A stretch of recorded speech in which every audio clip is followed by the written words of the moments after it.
골로새서 3장 15절에서 17절까지의 말씀을 우리 한 목소리로 우리 합독하겠습니다. 우리 한 목소리로 읽겠습니다. 시작.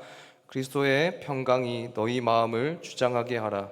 너희는 평강을 위하여 한 몸으로 부르심을 받았나니 너희는 또한 감사하는 자가 되라. 그리스도의 말씀이 너희 속에 풍성히 거하여 모든 지혜로 피차 가르치며 권면하고 시와 찬송과 신령한 노래를 부르며 감사하는 마음으로 하나님을 찬양하고 또 무엇을 하든지 말에나 일에나 다 주 예수의 이름으로 하고 그를 힘입어 하나님 아버지께 감사하라. 아멘. 우리 오늘 본문 15절 말씀을 다시 한번 읽고 우리 함께 말씀을 나누겠습니다. 15절 말씀 함께 읽겠습니다. 시작. 그리스도의 평강이 너희 마음을 주장하게 하라. 너희는 평강을 위하여 한 몸으로 부르심을 받았나니 너희는 또한 감사하는 자가 되라. 오늘 본문은 우리를 평강을 위하여 한 몸으로 부르심을 받은 자들이라고 부릅니다. 우리가 사는 이 세상은 한마디로 평강이 없는 세상입니다. 세상은 평화에 대한 약속들을 끊임없이 쏟아내고 있지만 그 속에는 평강이 없습니다. 하나님은 바울을 통해서 이 평화가 없는 이 세상에 사는 성도인 우리를 평화를 위하여 부름을 받은 자라고 하십니다. 그런데 그 평화가 무엇입니까? 그리스도의 평강입니다.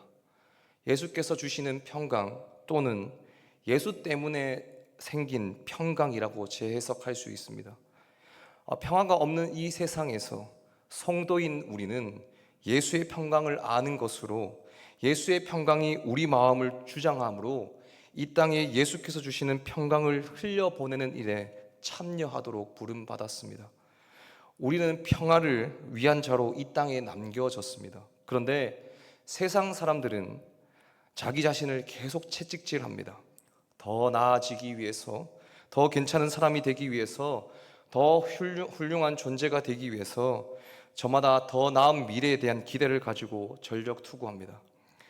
이런 세상에서 예수님께서 오셔서 평강이 무엇인지 알게 하십니다. 주님은 자격 없고 공로 없고 다른 사람들보다 더 훌륭하지 못하며 자질이 모자라도 괜찮다라고 말씀하십니다. 그뿐 아니라 아무 자격과 공로 없는 우리에게 귀한 선물을 값없이 주십니다. 그래서 자기를 혹사하며 무한 경쟁으로 내몰리는 그 세상을 사는 우리는 주님의 완전한 사랑과 값없이 주신 귀한 은혜 때문에 이 평강의 삶을 경험하기 시작합니다. 본문 15절 상반절에 그리스도의 평강이 너희 마음을 주장하게 하라 해서 이 주장하다라는 단어는 심판이 잘 판단하여 좋은 경기를 이끄는 것처럼 그리스도께서 주시는 그 평강이 우리 마음에 제대로 자리 잡아 제대로 판단하고 이끌어가야 우리가 성도의 삶을 살 수 있다는 의미입니다. 이 세상에는 염려할 것들이 정말 많이 있습니다. 한치 앞도 내다볼 수 없는 삶 때문에 불안하고 염려와 근심이 참 많습니다. 부모는 자식들을 낳아 키우면서도 많은 공고함과 아픔을 겪습니다. 자녀가 겪는 고통을 보면 차라리 내가 아픈 게 낫지 하는 순간들도 있습니다. 아이들은 사실 부모의 뜻대로 잘 되지 않죠.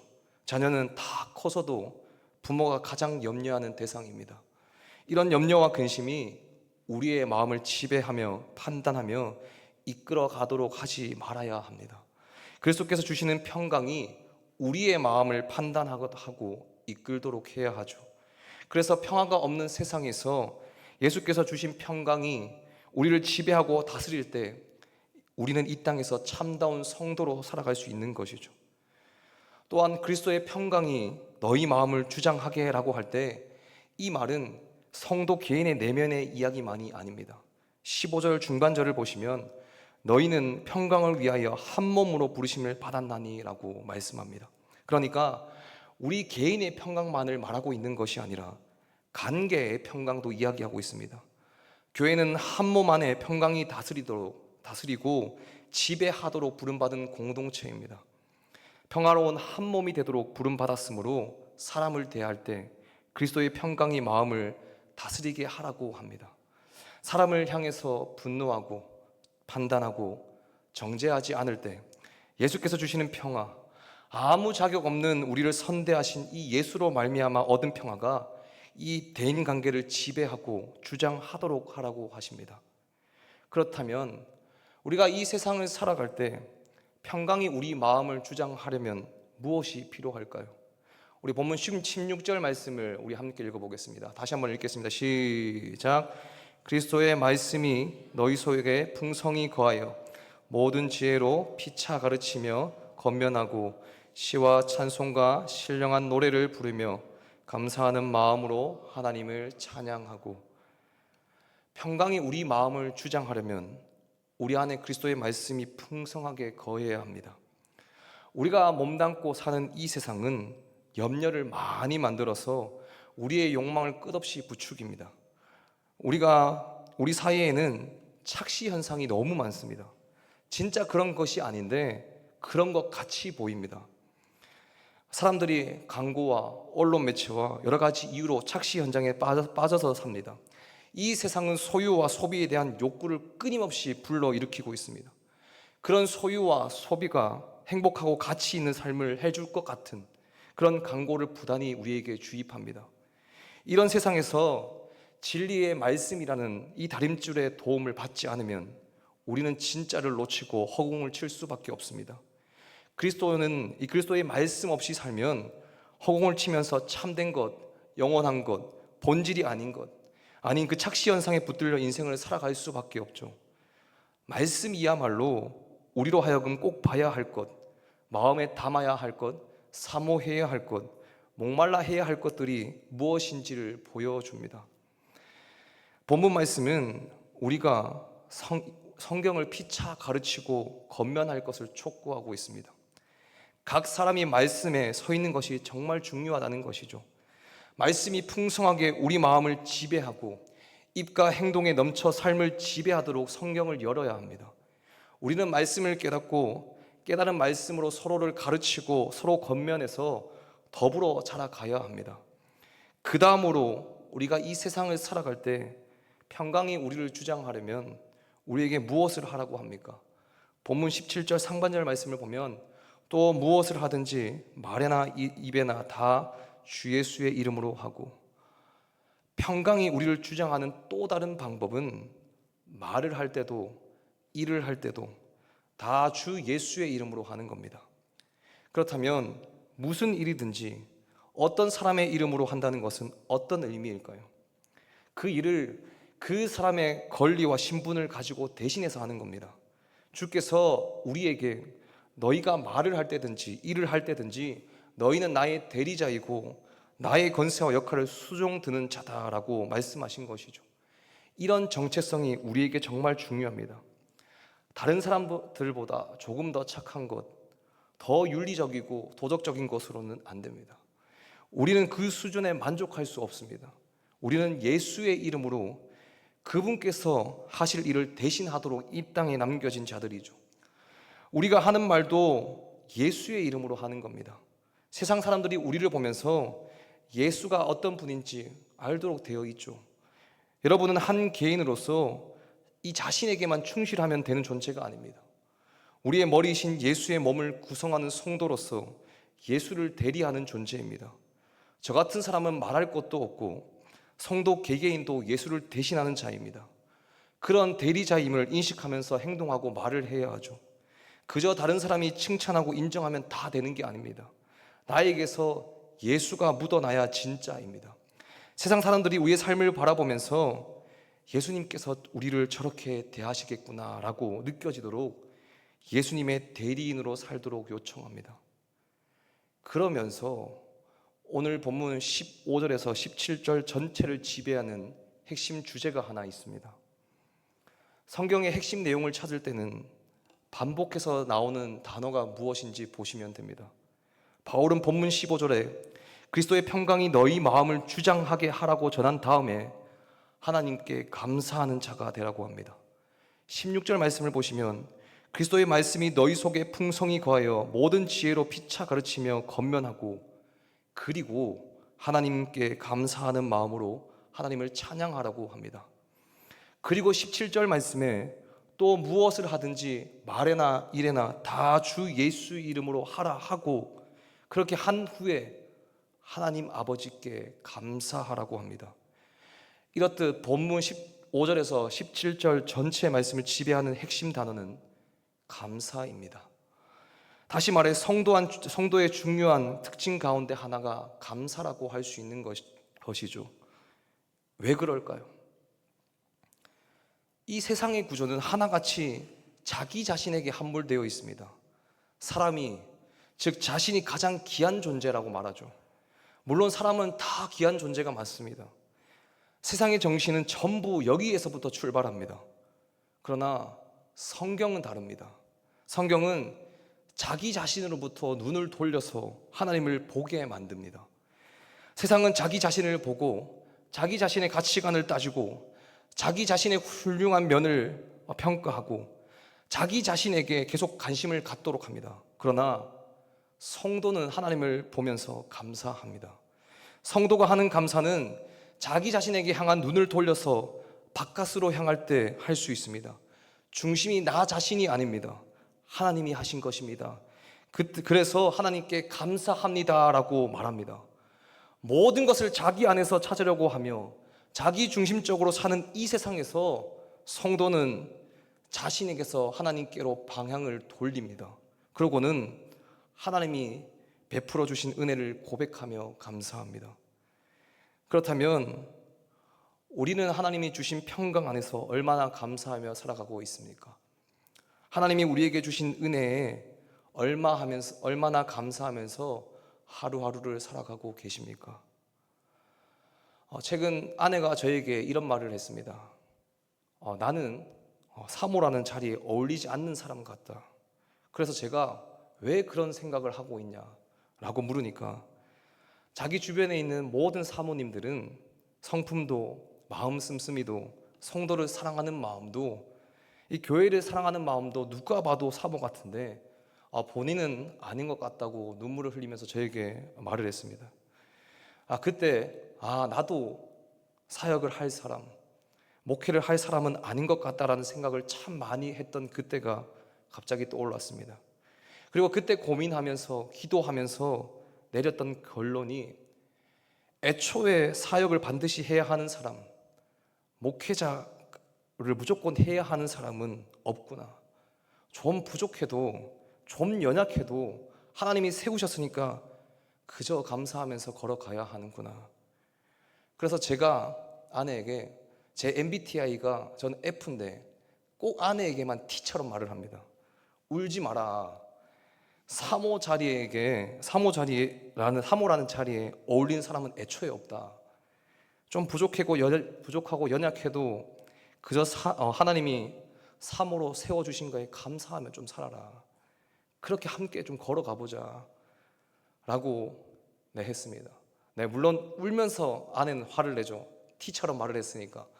어쨌든 그렇게 말을 하고 나서 이런 생각이 또 들게 됩니다. 우리는 여전히 재성이라는 것이 좀 남아 있어서 하나님을 바라보지 않고 끊임없이 나 자신을 바라보면서 나 중심으로 모든 것을 시작하려고 하구나. 그렇기 때문에 끊임없이 다른 사람과 비교하고 불평과 원망과 자책이 쏟아져 나오는 것이구나. 그렇게 우리는 살아갈 수밖에 없는 존재이구나 라는 것을 좀 생각하게 되었던 것 같습니다.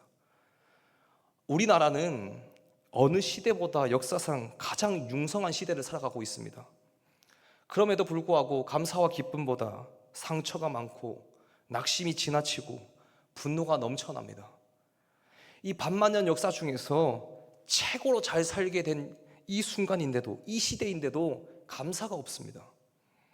세상은 불만족과 목마름을 끊임없이 학대 재생산합니다. 그래서 요즘 사람들은 그 어떤 자리에서도 욕구 불만을 해결할 수가 없습니다. 그러나 예수 믿는 우리는 이때 감사해야 합니다.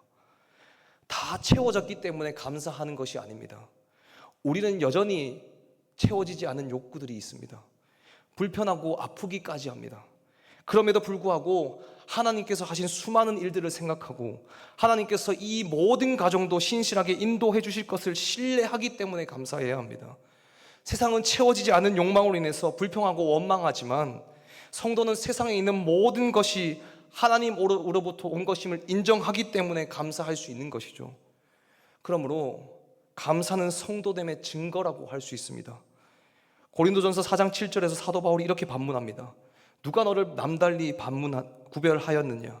내게 있는 것 중에 받지 아니한 것이 무엇이냐? 내가 받았은즉 어찌하며 받지 아니한 것 같이 자랑하느냐?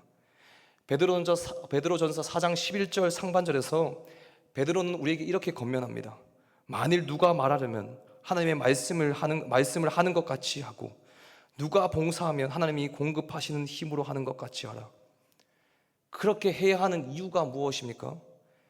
방금 읽었던 베드로전서 4장 11절 하반절 말씀에서 이렇게 말씀합니다. 우리 베드로전서 4장 11절 하반절 말씀을 우리 함께 읽겠습니다. 시작. 이는 범사에 예수 그리스도로 말미암아 하나님이 영광을 받으시게 하려 함이니 그에게 영광과 권능이 세세에 무궁하도록 있느니라. 아멘. 하나님께 영광을 돌리기 위해서입니다. 감사는 이러한 성도의 삶을 예표로 하는 겁니다. 우리가 그리스도의 평강을 가지고 성도의 삶에 합당한 삶을 살면 사람들은 우리를 칭송하고 아마 높이고 훌륭하다고 할 겁니다. 성도들이 풍성한 말씀으로 피차 건면하고 가르쳐서 붙들어 세워주면 사람들은 자꾸 그런 자들을 높이고 자랑하기 쉽습니다. 그러나 성경은 그럴 때 하나님이 주신 것을 인정하고 예수의 이름으로 감사하라고 합니다. 여러분, 우리의 입술이 내가 아닌 하나님께, 내가 아닌 사랑하는 우리의 지체들에게 감사하며 살아가고 있습니까? 사람들의 관심이 전부 자기 자신에게 함몰되어 있는 그런 세상에서 그 관심의 초점을 하나님과 타인을 향해 돌린다는 것은 정말 감사하는 삶을 사는 것이고 성도가 세상을 살아가는 참된 방식이라고 할 수 있습니다. 성도는 하나님이 하신 일을 감사로 고백하는 자들입니다. 그리고 감사의 고백으로 하나님을 인정하는 자입니다. 여러분은 사랑하는 남편과 아내 그리고 자녀, 한 몸인 교회 지체, 이웃을 향하여 마음을 열고 그들에게 감사를 고백하십니까? 우리는 우리의 남편, 아내, 자녀, 한 몸인 교회 지체들, 이웃을 향해서 끊임없이 감사의 고백을 해야 합니다. 누구의 이름으로 합니까? 주 예수의 이름으로 합니다. 그리고 바울은 무엇이든 주 예수의 이름으로 하라고 말하면서 그를 힘입어 하나님 아버지께 감사하라고 합니다. 그를 힘입는다는 것은 예수님이 나의 구주가 되심을 믿고 그의 이름으로 영원한 생명을 얻는다는 겁니다. 우리에게 예수님을 보내주셔서 그 이름을 통하여 우리를 구원하시고 영원한 생명을 주신 그 하나님 아버지께 감사하며 사는 것이 우리의 삶의 중요한 핵심이어야 된다는 것이죠. 우리의 진정한 감사는 우리를 사랑하셔서 우리를 구원하시기 위해서 이 땅에 오신, 이 세상에 오신 예수 그리스도, 우리의 죄의 짐을 짊어지고 대신 저 십자가에 달려 죽으신 하나님이신 바로 그 예수 그리스도를 힘입을 때 진정한 감사가 나오게 되는 겁니다. 우리가 지금 각각 어떠한 형편과 상황에 처해 있든지 예수님께서 나의 구원자 되시기 때문에, 예수님이 지금도 내 안에 함께 하시기 때문에, 그분이 나를 너무나 사랑하시기 때문에 감사를 고백할 수 있는 것이죠. 지금 여러분에게 너무 아픈 일들과 고난과 힘듦이 주어져 있으십니까? 그래서 도저히 감사가 터져 나오지 않습니까? 그때 우리 스스로에게 해볼 질문이 있습니다. 나에게 정말 구원의 확신이 있는가? 나는 정말 예수님 한 분만으로 만족하며 살아가고 있는가? 때로는 우리에게 감사할 수 없는 환경이 주어지더라도 분명한 구원의 확신, 오직 예수 그리스도 한 분만으로 만족할 때 우리의 생각과 입에서 감사의 그 고백들이 터져 나올 줄 믿습니다. 말씀을 맺습니다. 하박국 3장 17절 18절에서 하박국 선지자가 뭐라고 고백합니까? 비록 무화과 나무가 무성하지 못하고 포도나무에 열매가 없고 감람나무에 속출이 없고 밭에 먹을 것이 없고 우리의 양이 없고 외양간에 소가 없을지라도 나는 여호와로 말미암아 즐거워하며 나의 구원의 하나님으로 말미암아 기뻐하리로다. 진정한 감사는 아무리 상황과 환경이 나를 못 살게 굴고 너무 괴롭히더라도 힘들게 하더라도 나를 지치게 만들더라도 나를 구원하신 하나님 한 분에 대한 믿음이 온전히 서 있을 때 나오게 된다는 것을 보여줍니다. 하나님은 정말 우리가 감사하는 자로 살기를 원하십니다. 그러기 위해서는 그리스도의 평강이 우리 마음을 주장해야 합니다. 감사하는 자로 살기 위해서는 그리스도가 주신 은혜와 사랑, 말씀을 날마다 묵상해야 합니다. 되새김질해야 합니다. 마지막으로 범사에 예수의 이름을 부르며 그 이름의 능력으로 살 때 우리 모두는 감사를 잃어버리는 이때, 감사를 잃어버리고 사는 이때에 진정한 감사를 경험하고 감사하는 사람이 될 것입니다. 하루하루 살아가실 때 내 주변에 있는 모든 사람들에게, 많은 사람들에게 감사를 표현하면서 여기까지 나를 인도하신 그 에베네셀 하나님께 또 감사를 표하면서 그렇게 감사로 살아가는 우리 삶의 모든 여정이 되기를 간절히 소망합니다.